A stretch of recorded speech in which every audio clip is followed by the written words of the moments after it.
बातम्यांचा वेगवान आढावा. बातमी 36 जिल्ह्यांची.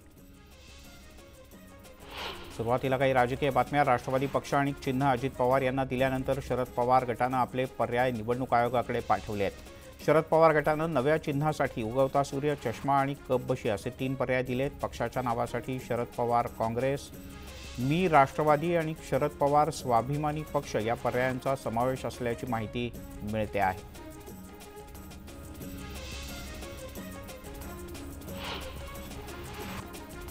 अजित पवार यांच्या विरोधात आक्षेपार्ह भाषेत घोषणाबाजी करणाऱ्या राष्ट्रवादी शरद पवार गटाच्या 18 पदाधिकाऱ्यांच्या विरोधात पोलीस स्थानकात तक्रार दाखल करण्यात आली. निवडणूक आयोगाच्या निकालाविरोधात निदर्शनं करताना या कार्यकर्त्यांनी अजित पवार यांच्यावर टीका करताना आक्षेपार्ह शब्द वापरले होते असा आरोप आहे. पक्षाचं नाव आणि चिन्ह शरद पवार ठरवतील, मात्र त्यानं काहीही फरक पडणार नसल्याचं जयंत पाटील यांनी म्हटलंय. तुमचं नाव खणखणीत आहे, त्यामुळे काळजी करू नका असं आवाहन त्यांनी कार्यकर्ते आणि पक्षाच्या पदाधिकाऱ्यांना केलं. विधानसभा अध्यक्ष आम्हाला न्याय देणार आहेत, त्यांनी आमचं म्हणणं ऐकलेलं आहे, त्यामुळे आधीच काही बोलणार नाही असं वक्तव्य जयंत पाटील यांनी केलंय. आयोगानं घेतलेल्या निर्णयाचा त्याच्यावर काहीही परिणाम होणार नाही, सतसत विवेकबुद्धीनं निर्णय घ्यावा असंही त्यांनी म्हटलंय. राष्ट्रवादी काँग्रेस पक्ष आणि चिन्ह अजित पवार यांना मिळाल्यानंतर नाशिकमध्ये राष्ट्रवादी भवनाच्या समोर पदाधिकारी आणि कार्यकर्त्यांनी जोरदार घोषणाबाजी केली. एकच वादा अजितदादा अशा घोषणा देत अनेकांना पेढे भरवण्यात आले. पिंपरी चिंचवड शहरामध्ये काळे कपडे परिधान करत हाती संविधानाच्या प्रस्तावनेची प्रत घेऊन शरद पवार गटानं निदर्शनं केली. आमचा पक्ष, आमचं चिन्ह, शरद पवार अशा प्रकारची घोषणाबाजी यावेळी करण्यात आली. निवडणूक आयोगाच्या निर्णयाविरोधात सोलापुरात शरद पवार गटानं काळ्या फिती लावून आंदोलन केलं. आमचं चिन्ह आणि पक्ष म्हणजे शरद पवारच असल्याचं सांगत निवडणूक आयोगाचं डोकं फिरल्यानंच अशा प्रकारचा निर्णय देण्यात आल्याची टीका करण्यात आली. गुहागरमधील मार्गताम्हाणे देवघर MIDC रद्द केल्याची माहिती मंत्री उदय सामंत यांनी दिली. 11 गावातल्या शेतकऱ्यांच्या तीव्र विरोधामुळे ही MIDC रद्द करण्याचा निर्णय घेतल्याचं त्यांनी म्हटलंय.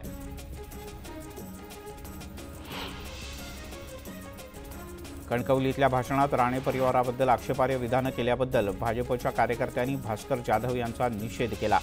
देवगडमध्ये भास्कर जाधव यांचा प्रतिकात्मक पुतळा जाळण्यात आला. काँग्रेसचे नेते अशोक चव्हाण यांनी नांदेडच्या शासकीय रुग्णालयात जाऊन विषबाधित रुग्णांची भेट घेतली. लोहा तालुक्यातल्या कोष्टवाडी इथे धार्मिक कार्यक्रमात भगर खाल्ल्यानं जवळपास 2000 भाविकांना विषबाधा झाली होती. अकोल्यामध्ये जिल्हाधिकारी आणि पोलीस विभागानं अवैध सावकारीच्या विरोधात धाडसत्र राबवल्यानं एकच खळबळ उडाली. शहरासह इतर 9 ठिकाणी एकाच वेळेला संयुक्त कारवाई करण्यात आली. सटाण्याच्या अजमेर सौदाणे इथे शाळेतल्या मुख्याध्यापकाची बदली रद्द करण्याच्या मागणीसाठी विद्यार्थ्यांनी धरणं आंदोलन केलंय.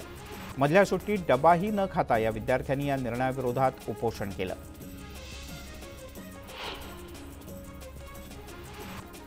लातूर जिल्ह्यातल्या उदगीर पोलीस स्थानकाच्या हद्दीत घडलेल्या बोकडबळीच्या घटनेचा अनिसच्या वतीनं निषेध करण्यात आला. या घटनेची सखोल चौकशी करण्याची मागणी अनिसनं केली आहे.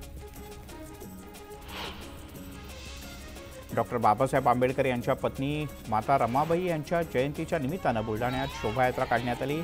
ठिकठिकाणी या यात्रेचं जोरदार स्वागत करण्यात आलं.